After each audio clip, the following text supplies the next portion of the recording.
So hello friends, welcome back to my YouTube channel. तो आज हम लोग पढ़ेंगे स्पीड, डिस्टेंस और टाइम, और इस वीडियो के माध्यम से जानेंगे कि स्पीड,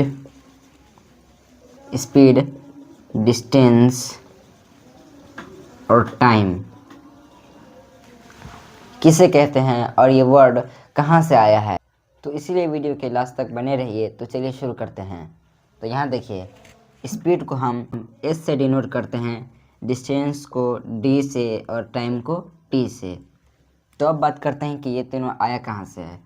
तो ये तीनों मोशन से आया है, यानी मोशन से यानी गति से।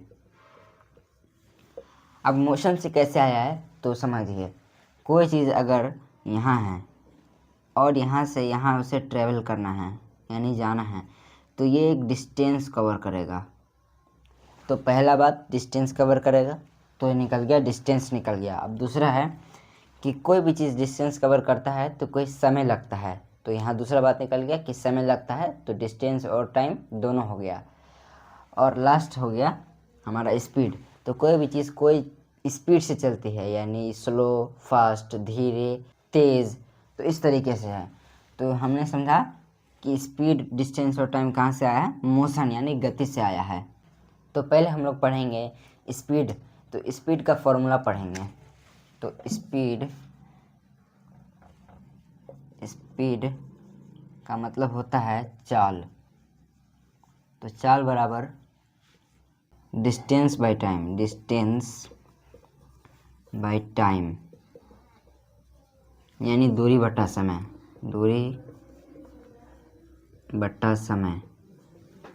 तो ये होता है किसका फॉर्मूला, स्पीड का फॉर्मूला होता है। इसका मतलब अगर हमें डिस्टेंस और टाइम दिया गया है और स्पीड निकालना है, तो हम लोग ये फॉर्मूला का यूज़ करेंगे। तो अगला है डिस्टेंस। तो डिस्टेंस का मतलब होता है दूरी। तो इसका फॉर्मूला होता है स्पीड इनटू टाइम। तो ये हो गया डिस्टेंस का फॉर्मूला। तो अगला होगा टाइम, यानी समय। इसका फॉर्मूला होता है डिस्टेंस बाय स्पीड। तो ये हो गया हमारा टाइम का फॉर्मूला। तो चलिए कुछ सवाल से समझते हैं। तो पहला सवाल है, अगर एक कार 60 किलोमीटर प्रति घंटा की रफ्तार से चलती है तो 3 घंटे में वह कितनी दूरी तय करेगी। If a car moves at a speed of 60 km per hour, then what distance will it cover in 3 hours? तो यहाँ देखिए, यहाँ स्पीड दिया गया है 60 किलोमीटर पर आवर। तो हम यहाँ देख लेंगे speed is equal to 60 kilometre per hour, और टाइम दिया गया है कितना है, 3 आवर टाइम दिया गया है, 3 आवर। तो हमसे पूछ क्या रहा है, डिस्टेंस पूछ रहा है, तो डिस्टेंस का फॉर्मूला है स्पीड इंटू टाइम।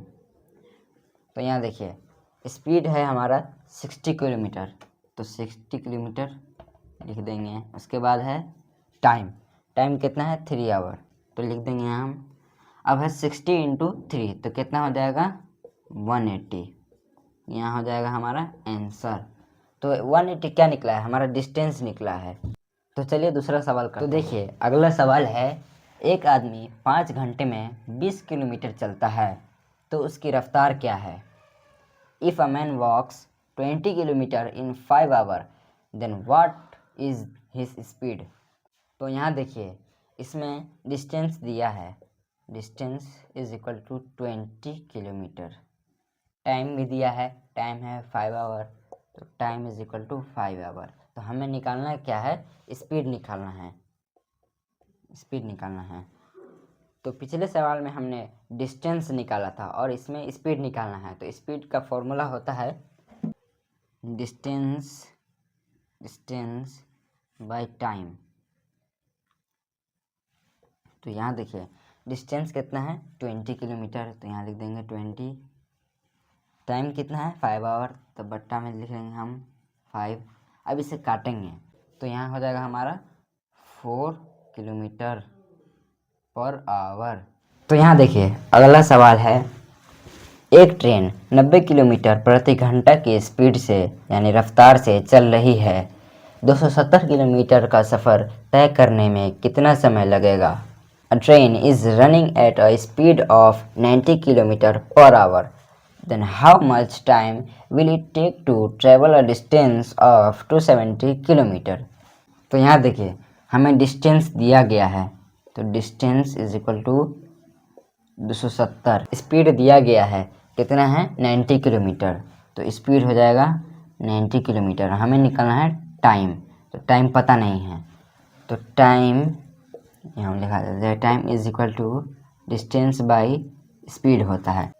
तो डिस्टेंस कितना है 270, तो इज इक्वल टू 270 बट्टा और स्पीड कितना है 90, तो ये एक जीरो से एक जीरो कट जाएगा, 9 3 27 होता है, इसीलिए हमारा आंसर हो जाएगा 3 आंसर। तो उम्मीद है आप लोगों को ये पूरा वीडियो समझ में आ गया होगा। अगर वीडियो अच्छा लगे तो फैमिली फ्रेंड्स के साथ शेयर ज़रूर करिए और सब्सक्राइब करना ना भूलें। तो मिलते हैं नए वीडियो में नए अंदाज के साथ, जब तक के लिए जय हिंद।